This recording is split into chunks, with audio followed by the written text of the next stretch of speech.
Hey guys, so this is the last fan that Andy will be here. So in some ways, it is the last fan of the night. You gotta say last fan of the night. Last fan of the night.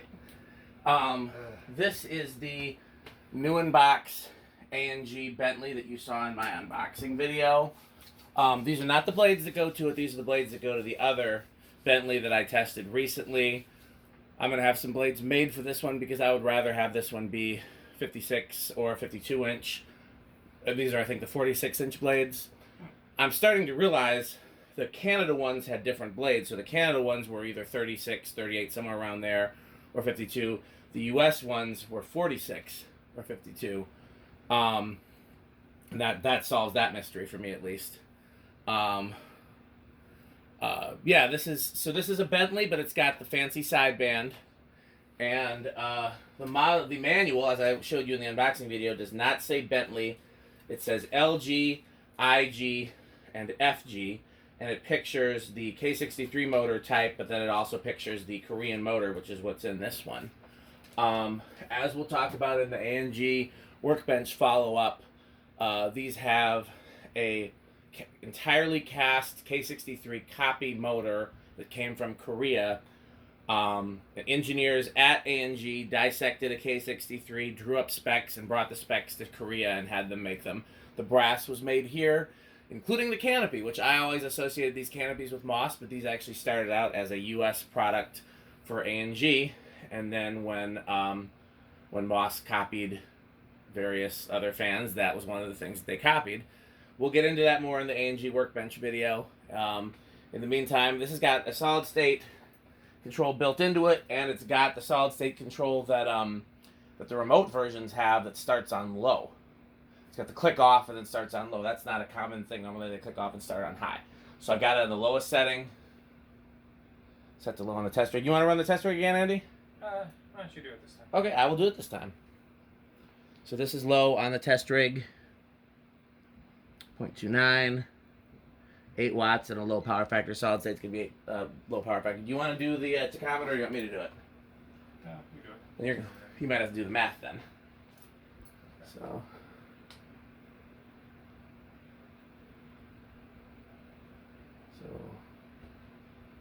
looks like we're right about 100. So this is going to be 25 RPM. Easy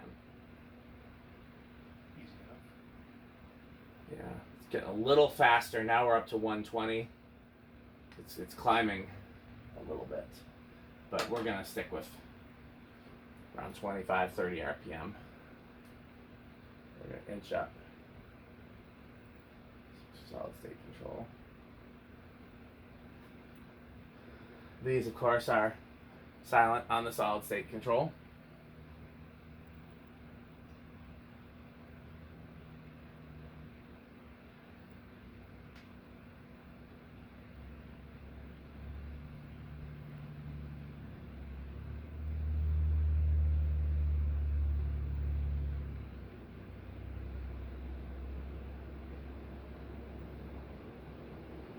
That is high. 1.1 amps. They do draw a little bit more with the larger blades, like around 1.2.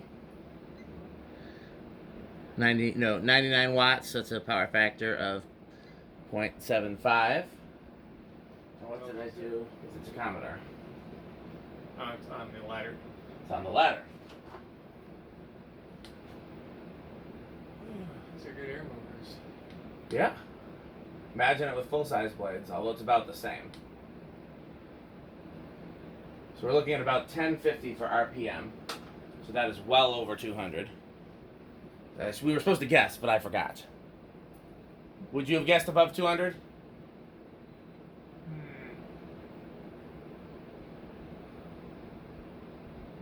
Looking at it, probably I would have. Yeah.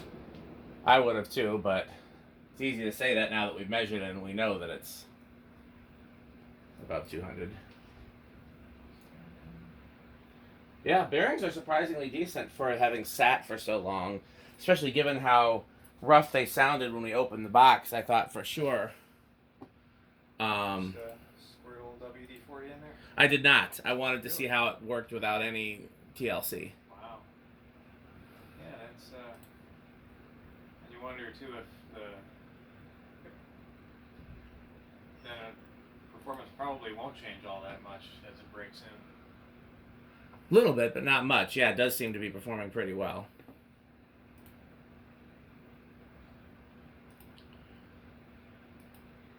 Weight pitch doesn't look all that steep, but it's...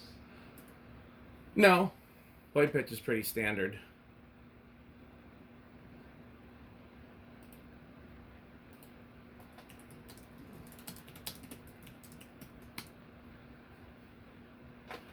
Ooh, it will break in some because that was a little bit of a stiff stop on that spin down. So we're going to reverse it, set this back to the lowest. So there's where it clicks off. There's on. I might have to inch it up a little bit to get it to start because the trim was set too low if it even has a trim. It may not even have a trim. The only solid state controls I can remember that actually started with a click off and then low were in A&G's. So. But they probably came from electronics, to be honest, because they're associated with an electronics factory is the one who made the remote control for it. These were also the first remote control fan, Andy. We talked about that. No, we have not. They were. It was a pretty terrible design, but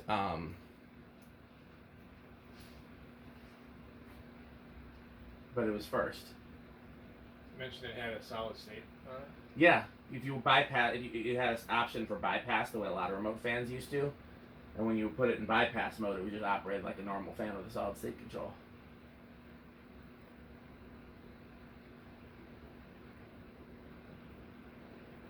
I've never seen one of the remote ones working, so I don't know if the remote was solid state or if it was like 3-speed. I mean, it would be solid state either way. I don't know if it was incremental speeds. A little bit higher current draw in reverse, 107 watts. A little bit higher power factor in reverse too.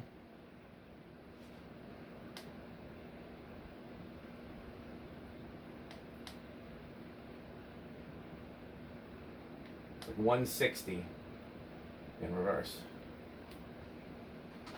Where do you think it's going to start on the test rig, Andy?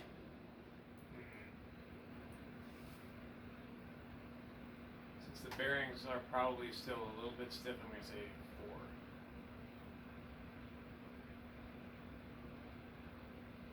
I'm going to say 5. I guess I don't need to wait for it to spin down. And that has less to do with the bearings being stiff and more to do with this being a really beefy motor. Yeah, there's that too. Move this. 1, 2, 3.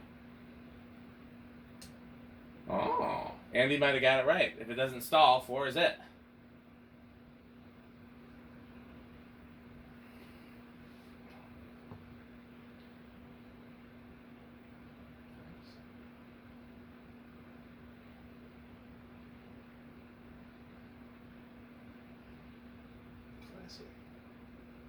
Good low. 5.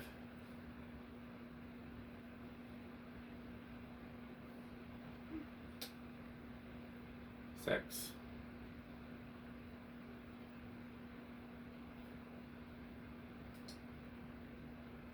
7.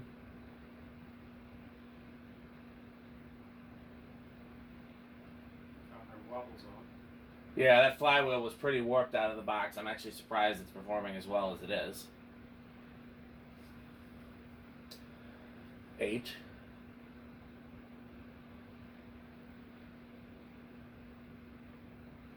8's a good medium low. 9.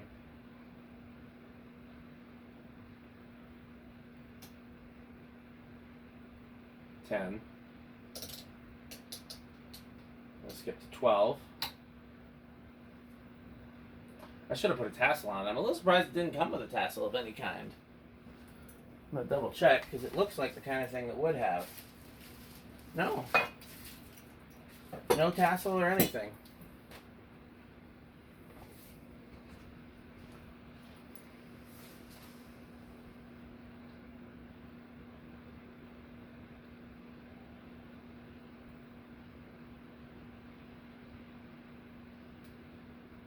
Honestly, Pete has a control that's 5, 8, 13, and that's a pretty good range of speeds for this, honestly. Because that's 13. 14. 15. 16. 17.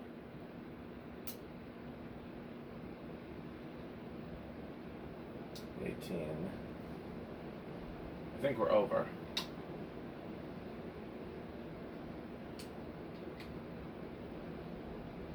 19 goes over. 18 is as high as we can go. So no 8, 12, 20 for this one. We already did solid state because it had a solid state in it. We know it's silent on the solid state. What kind of current do you think it's going to have? Inrush, big inrush, small inrush, no inrush? I say big inrush. I think you're right, so I'm going to say small inrush. Do you mind stopping it by hand since you're closer?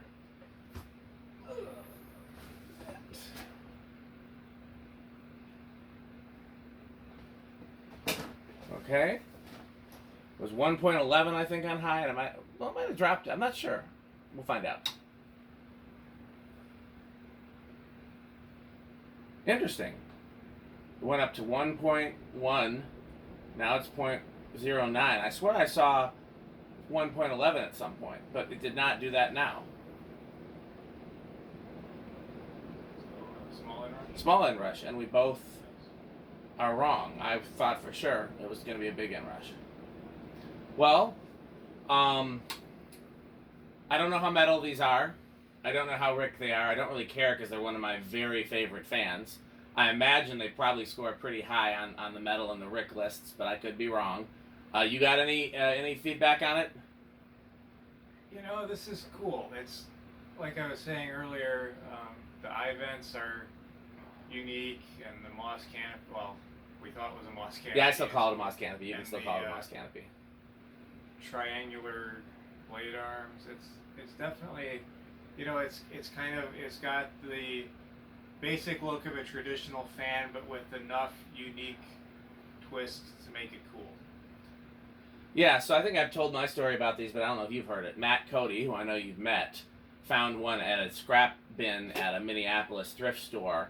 He didn't want it, so he sent it to me, and it didn't have the blades, or the blades were broken. It was in the scrap bin. It was in terrible shape. But for years, we tried to figure out who made it, what it would have looked like complete, and we had nothing. And we just called it the iFan. And finally got to the bottom of it and learned about it. And what made it cool for me was just that was one of those things that was a mystery to me for so many years. You know, I don't know if I would have known what it was right away if I would have liked it as much. But combined with the fact that they're a heck of a good fan. Like, they're really, you know, silent, move good air. Only problems I've ever had have been bearings, but that's something that happens with most fans that get used. So this is high with the lamp on, which is what I'm going to leave it at, probably let it break in some while I go in the house and get in the air conditioning and take a break from being out here. Andy's got to run. But I'll be probably recording a workbench video on this later, as well as maybe doing some other stuff. Thanks, Andy, for coming and hanging with us today. Anything you want to say before we end the video? This video is sponsored by? This video has a sponsor, and that sponsor is Fan Stick. By Fan Stick.